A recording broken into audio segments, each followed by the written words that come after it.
আসসালামু আলাইকুম সম্মানিত দর্শক। তো গলা করা যে আনস্টিচ কামিজগুলি আছে, এই কামিজগুলি আপনাদেরকে সেলাই করে আমি দেখাবো সহজভাবে। তো আপনারা একটু মনোযোগ দিয়ে দেখেন এবং কামিজের ভিতরে যে আপনার বডি শেপের যে বিষয়টি আছে এবং হাতা লাগানোর যে বিষয়টি, এগুলি আমি খুব সুন্দরভাবে সহজভাবে বুঝিয়ে দেবো ইনশাল্লাহ।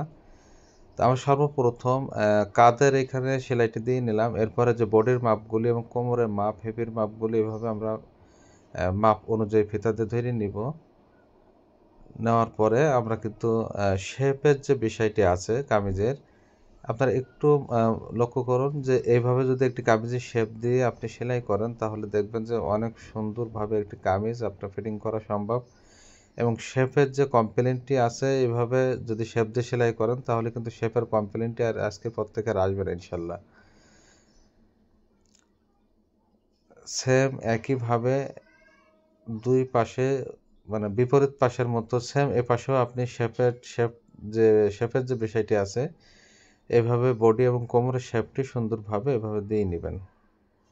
দেওয়ার পরে এখন যে আমরা আপনার কামিজের সাইড যে সেলাই করলে অনেক সময় যে আঁকাবাঁকা হয়ে যায়, এটা কেন হয় আপনাদের সেলাই করার সময় অবশ্যই খেয়াল রাখতে হবে যে নিচের কাপড়টি একটু টান রেখে উপরের কাপড়গুলো এভাবে ডাবলে সুন্দর করে এভাবে ভেঙে দিবেন।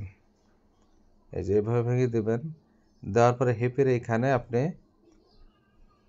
এখান থেকে এভাবে ঘুরিয়ে নেবেন। নেওয়ার পরে একইভাবে বিপরীত সাইডেও আপনি এভাবে সেলাইটি দিয়ে নেবেন। নিচের কাপড়টি একটু হালকা টান রাখবেন, তাহলে দেখবেন যে উপরের কাপড়টি ইজিভাবে আপনি ডাবলে ভেঙে সেলাইটি করতে পারবেন।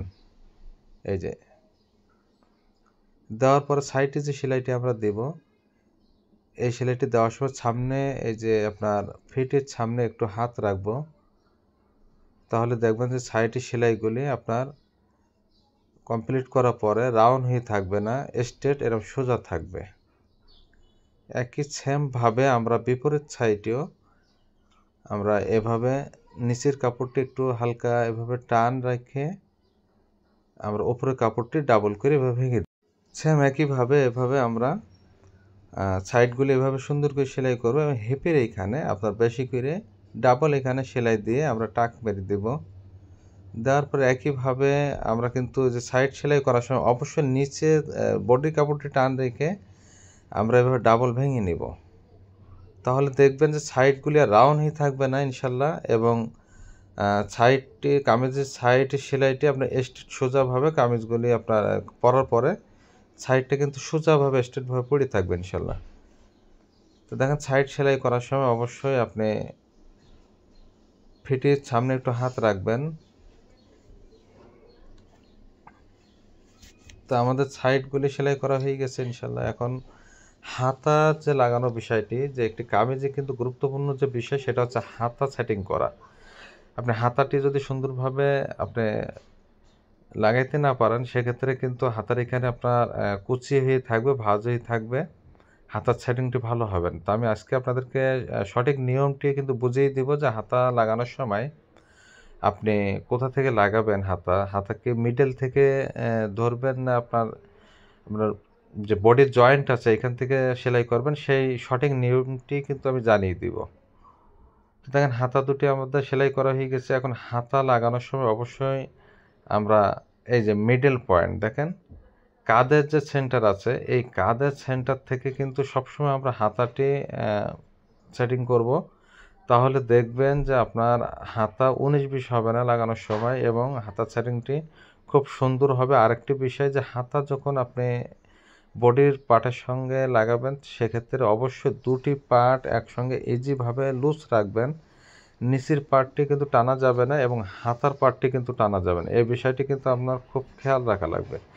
তাহলে দেখবেন যে একটি হাতা আপনি খুব সুন্দরভাবে ইজিভাবে আপনি সেটিং করতে পারবেন এবং পরার পরেও হাতার কাপড়টি আপনার কুচি বা জমাটি থাকবে না বা আপনার বগলে এখানে ভাঁজই থাকবে না। এই দেখেন, এই যে এভাবে আপনি হাতা লাগাইলে দেখবেন যে আর আপনার হাতার সেটিংটি অনেক সুন্দর হবে। একইভাবে সেম আমরা বিপরীত পাশের হাতাটিও আমরা সেম এই যে কাঁধের যে মিডল সেন্টার আছে এখান থেকে ধরে নিব। এই যে এখান থেকে ধরে আমরা দুটি পার্ট একেবারে ইজিভাবে কিন্তু লাগাবো। দেখেন আপনি অবশ্যই দুটি পার্টের ভিতরে নিচের পার্ট এবং হাতার পার্টটি অবশ্যই টানবেন না এবং আপনার বডির জয়েন্টের পয়েন্টগুলি সুন্দরভাবে মিলিয়ে দেবেন এভাবে। তো এভাবে যদি একটি আপনি আনস্টিচ কামিজ, গলা তৈরি করা কামিজ এভাবে সেলাই করেন এবং বডির শেপের বিবরণ, হাতা লাগানো বিবরণগুলি কিন্তু আমি সহজভাবে বুঝিয়ে দিয়েছি ইনশাল্লাহ। তাহলে দেখবেন একটি কামিজ আপনি সুন্দরভাবে ফিটিং করতে পারবেন। তো আমার চ্যানেলটি আপনারা বেশি বেশি শেয়ার করে দেবেন, সাবস্ক্রাইব করে রাখবেন, আপনাদের মতামত কমেন্টে জানাবেন। আপনারা ভালো থাকবেন, সুস্থ থাকবেন। ধন্যবাদ। আল্লাহ হাফেজ।